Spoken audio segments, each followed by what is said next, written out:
방금 소개받은 부탁바라입니다. 늘 하는 일인데도 할 때마다 설렙니다. 제가 맡은 주제가 사띠에 기반한 마음무게 감소 기술입니다.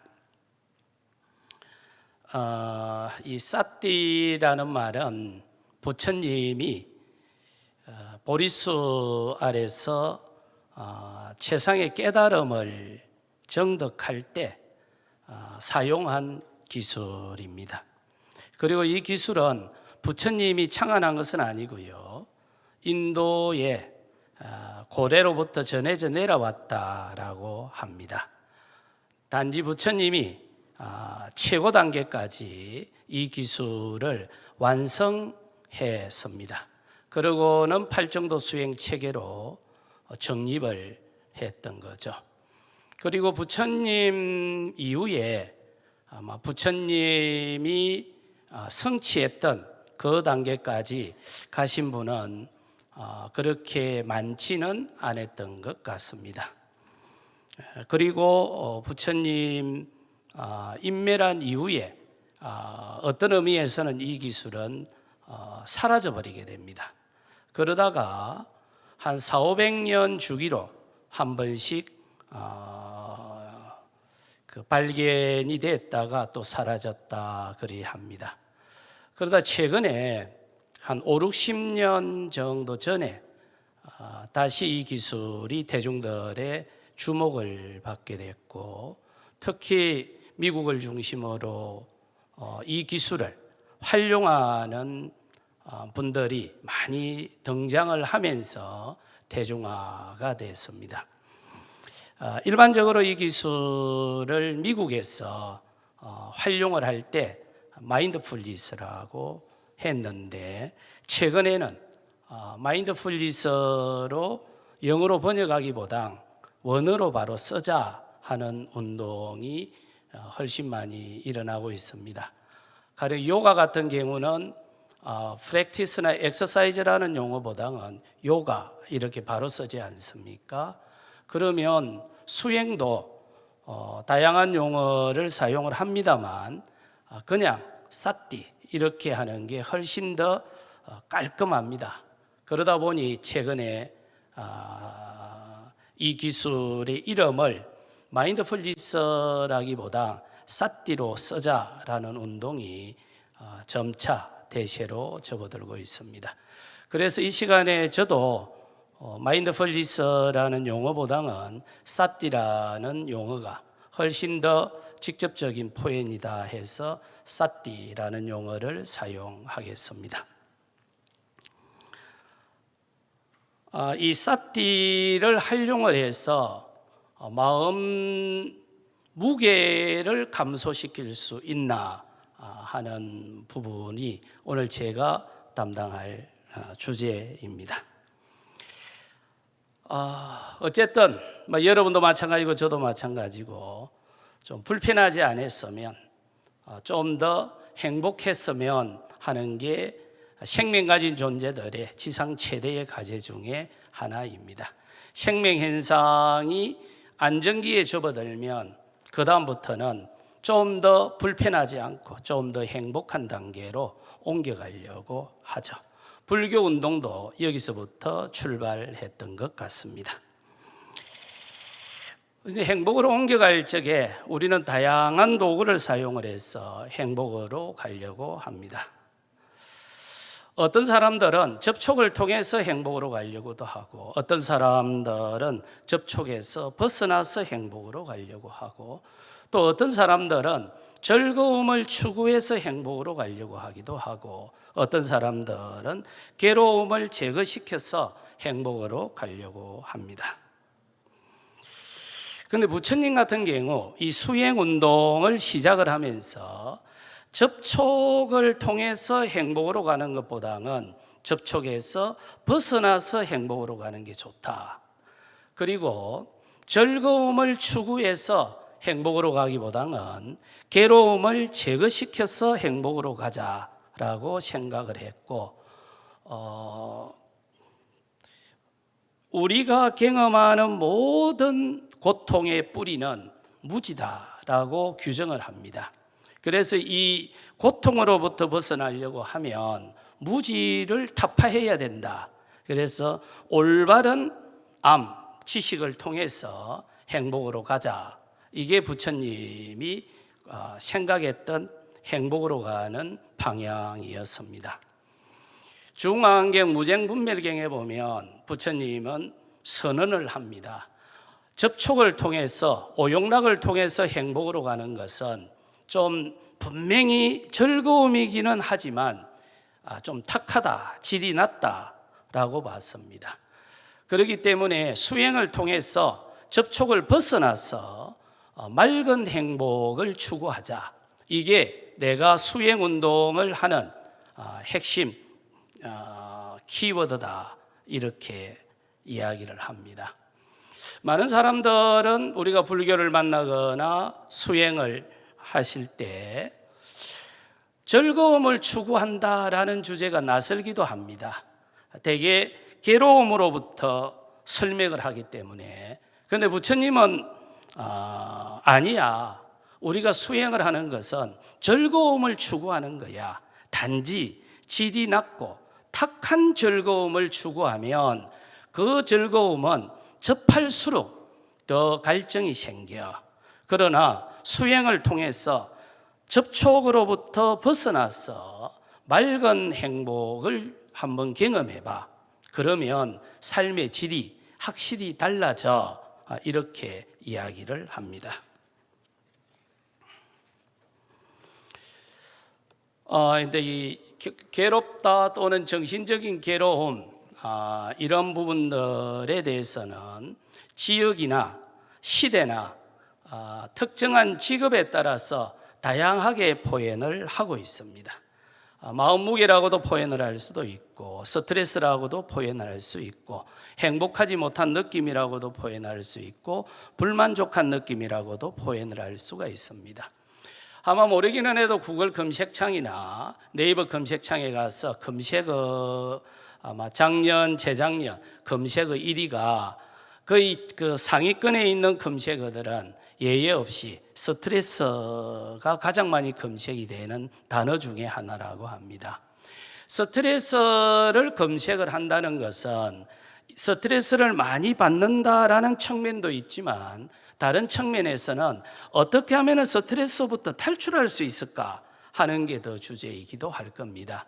따라서 스트레스는 다른 의미로 표현을 하면 마음 무게라고 표현을 했고, 전통적인 수행자들은 이걸 괴로움 또는 고 이렇게 표현을 했습니다. 같은 의미겠죠? 당신 때문에 내가 스트레스를 받아 라고 표현을 하는 거나, 당신 때문에 내가 괴로워 이렇게 표현하는 거나, 당신 때문에 내 마음이 무거워 이렇게 표현하는 것은 같은 의미입니다.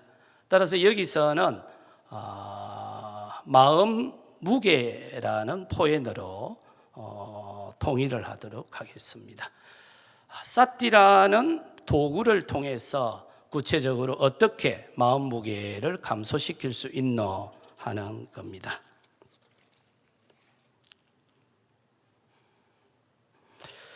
근데 결론부터 말씀드리면 부처님은 존재에 대한 무지, 즉 인지 오류로 인해서 괴로움이 발생한다. 따라서 궁극적으로 괴로움을 제거하려고 하면 인지 오류로부터 탈출해야 된다. 물론 인지 오류로부터 탈출하려고 하면 다양한 방법이 있을 겁니다. 분석적 방법, 논리적 방법, 여러 가지 방법이 있을 텐데, 부처님 같은 경우는 수행을 통해서 우리 마음 공간을 오염시키는 오염은 탐심, 진심, 치심, 이걸 부처님은 마음 오염원이라고 표현을 했습니다. 이런 오염원을 제거해서 마음 공간이 맑아지면 존재를 있는 그대로 바라볼 수 있다. 이래서 수행에서는 우리 마음 공간을 밝혀서 존재의 실제를 있는 그대로 통찰하자. 이걸 무명을 타파하고 이런 표현을 썼는데, 부처님 같은 경우는 무지를 타파하고 이런 표현도 많이 썼습니다. 그런데 우리가 괴롭다라고 할 적에 이 괴로움은 어떤 종류의 괴로움이든 어느 분야에 종사하든 상관없이 내한테 발생한 괴로움은 우주의 무게하고 동일합니다. 그러니까 이 우주의 무게가 어느 정도냐 하면 내 마음의 무게하고 동일하게 느껴집니다. 따라서 우리가 살아가는 과정에 괴로움이 발생을 하면 어떤 경우든 이 괴로움을 처리를 해야 됩니다. 그 괴로움을 처리를 하지 못하면 삶이 무척 힘들어지지 않습니까?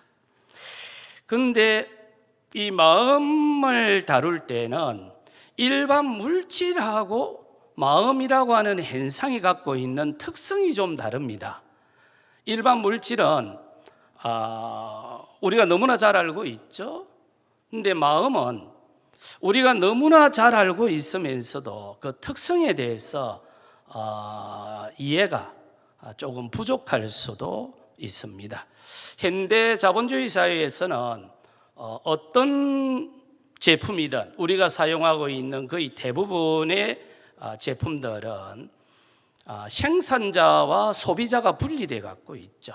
그래서 우리가 사용하는 제품에 하자가 있으면 그 제품을 격리시켜 버리고 폐기 처분해 버리지 않습니까? 그런데 마음 현상은 이게 쉽지가 않은 거예요. 당신이 나를 자극을 해서 내가 괴로워라고 하더라도 이 괴로운 느낌을 최종적으로 생산한 주체는 자기 자신이에요. 그런데 이렇게 최종적으로 생산된 마음 현상을 최초로 소비하는 사람도 자기 자신이에요. 그러니까 마음 현상은 그게 즐거움이든 괴로움이든 생산과 소비가 일치돼 갖고 있는 거예요. 더 본질적인 것은 이렇게 생산과 소비가 일치돼 있는데 분리가 안 된다는 거예요. 일반 물질은 생산과 소비가 분리돼 있고 분리도 가능한데 마음 현상은 이게 안 된다는 거예요.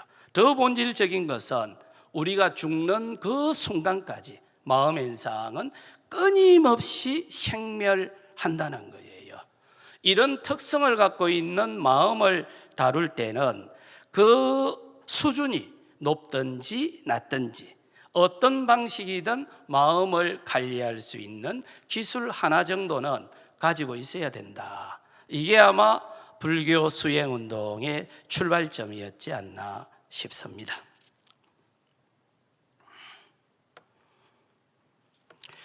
그런데 우리가 괴로움, 스트레스, 마음 무게 이렇게 이야기를 할 적에 이 행복의 특성과 괴로움의 특성이 좀 다릅니다. 행복은 그 특성이 부드럽고 달콤하고 맑죠. 그런데 괴로움의 특성은 날카롭고 거칠고 탁합니다. 그래서 하루 종일 또는 일생을 통해서 행복을 우리 마음속에 가득 담아놔도 괴로움이 한 방울만 들어와 버리면 그 맑음을 전부 혼탁시켜 버리죠. 하루 종일 즐겁다가도 잠자기 전에 옆 사람이 한 소리 하면 즐거움은 다 날아가 버리고 그 한 소리들은 그 말이 우리 마음 공간을 다 채워버리지 않습니까? 그러니까 부처님 같은 경우는 즐거움을 추구해서 행복으로 가는 것은 상당히 위험한 방법이다. 그렇기 때문에 괴로움을 제거시켜서 행복으로 가는 게 월등히 좋다, 효과적이다, 이렇게 봤습니다. 그럼 즐거움은 어쩝니까? 즐거움 알아서 하세요.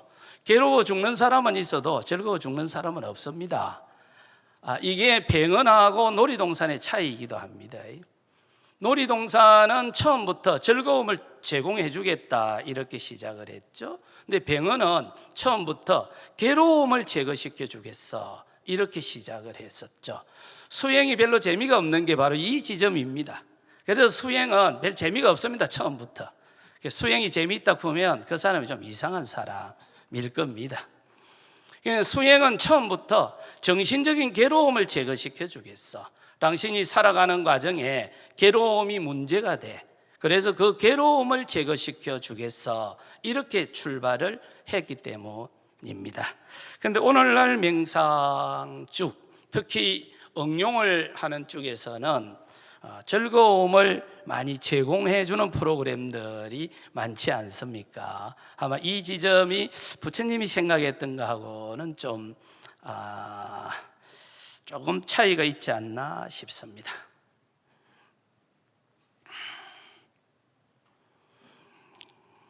그러면 구체적으로 부처님이 마음의 무게를 처리를 하자라고 했는데, 스트레스로부터서 좀 자유로워지자라고 했는데, 크게 보면은 두 가지 방법이었습니다.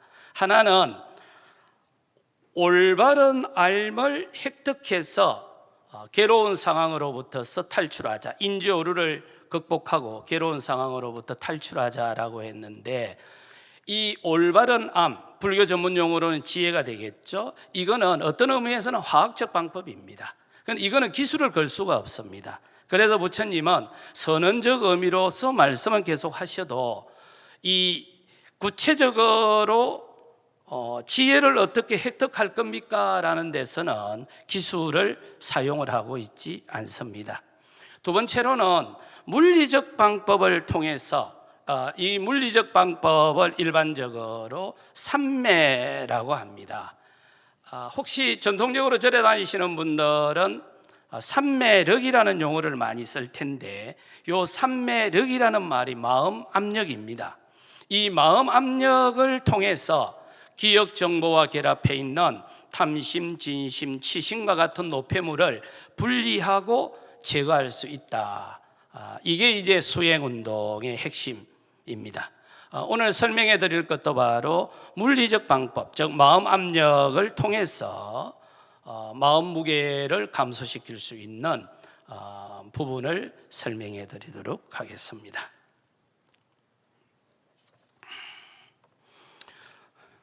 이 공식을 제가 만들어 놔놓고 얼마나 흐뭇하던지 이걸 제가 만든 지가 18년 정도 됩니다. 제가 기가 좀 야래가지고 전통적인 물리학자한테 가서 자문을 좀 구했더만, 쭉 들어보시더만은 스님 이걸 빨리 출판을 하시소 와요 그랬더만, 이런 거는 그냥 출판해 놓는 겁니다. 그래야 스님이 처음 이걸 했다는 게 됩니다 해서 숨도 안 쓰고 그 다음에 가서 출판을 해버렸지 않습니까?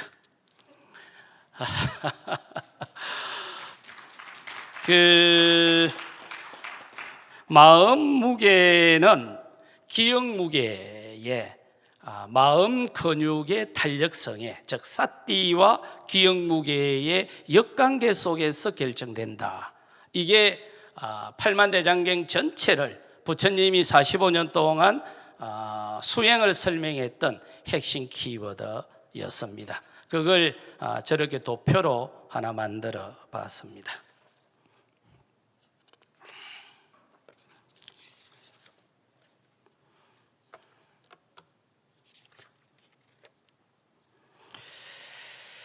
자, 일반적으로 보면은 마음 무게를 처리하는 관점은 크게 보면은 세 가지 관점입니다. 기억 무게를 줄이자라고 했던 게 우리가 흔히 알고 있는 프로이드 방법입니다. 그래서 어디서 우리가 경험했던 그 과거의 경험이 의식 공간 깊은 곳에 있으면서 우리들이 살아가는 삶에 지대한 영향을 미친다. 그러니 어려서의 그 기억 속으로 들어가서 기억 무게를 해체하면 마음이 가벼워집니다. 이게 정신분석학에서 즐겨 사용했던 방법입니다. 두 번째로는 기억 무게는 그대로 두고 무게를 분산시켜 버리자. 이게 흔히 관심 돌리기 이런 식으로 해서 현대 심리 상담 쪽에서 즐겨 사용하는 기법이기도 하고, TM 명상 같은 경우는 주로 이 기법을 사용을 하죠. 부처님 같은 경우도 하다 안 되면 이 방법이라도 써라 이렇게 포현을 하고 있습니다. 또 하나는 기억 무게는 그대로 두되 하중이 가해지는, 그 하중을 견디는 마음 근육의 탄력성을 키우자. 근데 부처님은요, 세 번째 방법을 사용을 했습니다. 마음 무게를, 기억 무게를 견디는 마음 근육의 탄력성을 키우자. 이렇게 마음 무게의 탄력성을 키우고 보니까 신기하게도 기억 무게가 상대적으로 가벼워지기도 하지만 마음 근육의 탄력성을 키우는 과정에서 기억 무게가 해체가 되는 걸 발견을 하게 됩니다. 그 이후로 부처님은 기억 속으로 들어가서 기억 무게를 해체하지 않고 기억 무게가 마음 공간에 가해질 때 접촉 면적을 넓히지도 않고 기억 무게를 견디는 마음 근육의 탄력성을 키우는 쪽으로 모든 이론과 기술을 개발하게 됩니다. 그것이 완성된 게 팔정도 수행체계이고, 이 마음 기억 무게의 탄력성을, 기억 무게를 견디는 마음 근육의 탄력성을 사띠라고 했습니다. 그 이후로 부처님은 이걸 사띠 수행이라고 절겨 포현을 했습니다. 어떻게 하면은 사띠의 탄력성을 키울 수 있노 하는 건데, 그 사띠 근육의 탄력성을 키우기 전에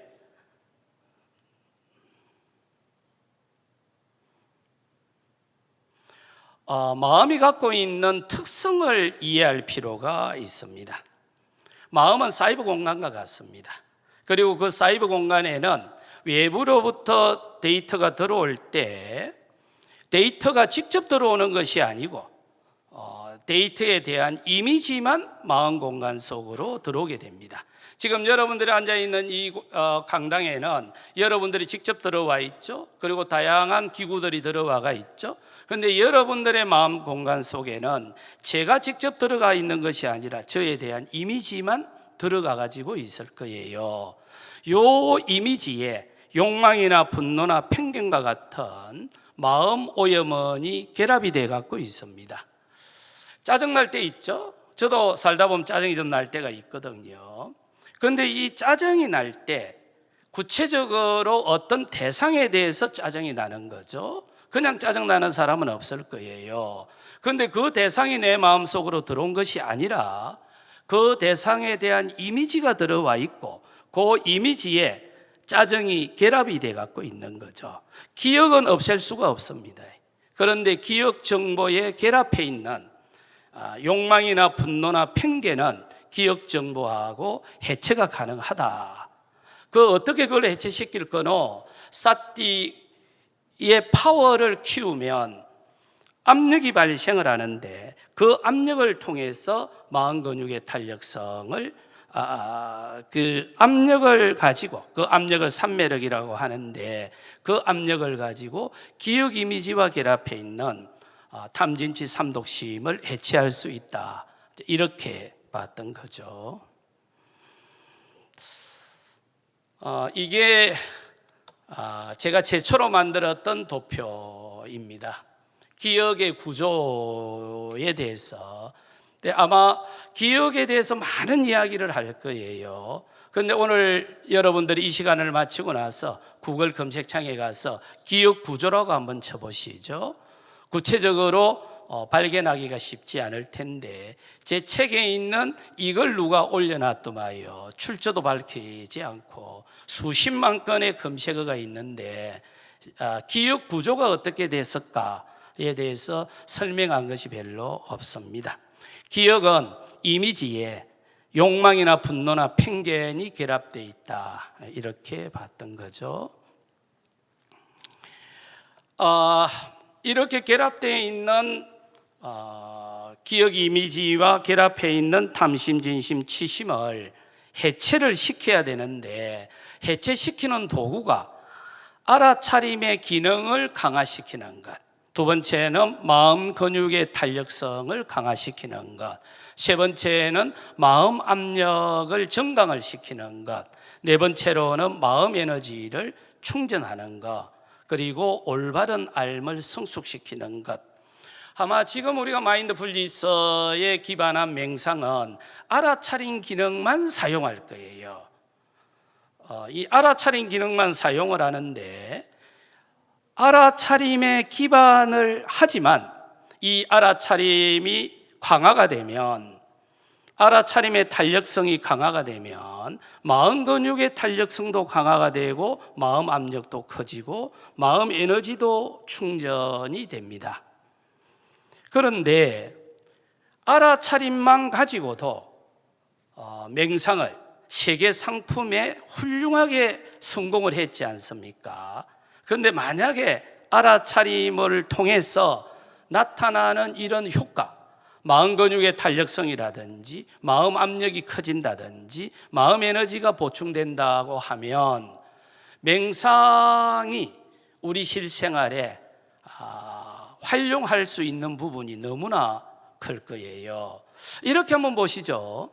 동일한 질량을 갖고 있는 물체라도 그게 지구에서의 무게와 달에서의 무게는 다르지 않습니까? 그 다름의 본질적 차이가 뭐죠? 중력 때문에 그렇습니까? 그러면 동일한 기억의 무게를 갖고 있는, 동일한 질량을 갖고 있는 기억의 무게라고 하더라도 마음 압력의 정도에 따라서 기억 무게는 다르게 측정이 될 거예요. 이걸 옛날 어른들은 달리 표현을 못하니까 산매력이 좋다, 산매력이 약하다, 이런 표현들을 썼던 거죠.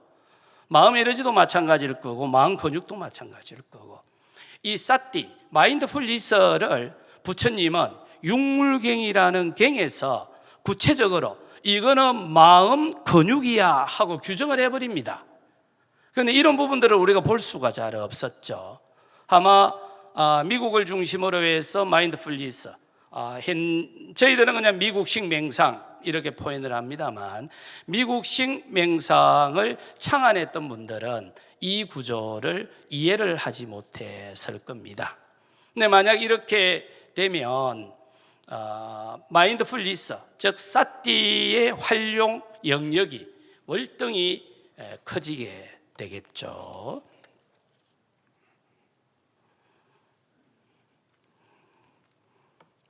두 가지 방법입니다. 하나의 방법은 기억 이미지와 결합해 있는 정신적인 노폐물을 해체를 시키는데 압력을 정폭시켜 갖고 해체를 시킵니다. 그리고 또 하나의 방법은 직접 타격을 해가지고 해체를 시킵니다.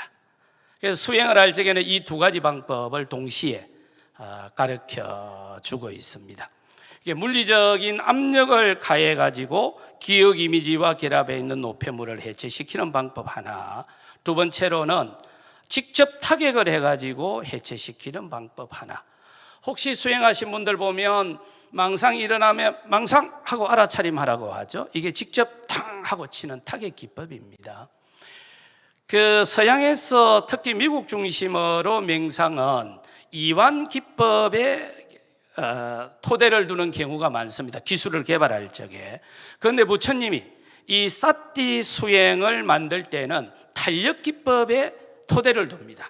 이게 현대 맹상과 수행이 본질적 차이 중에 하나입니다.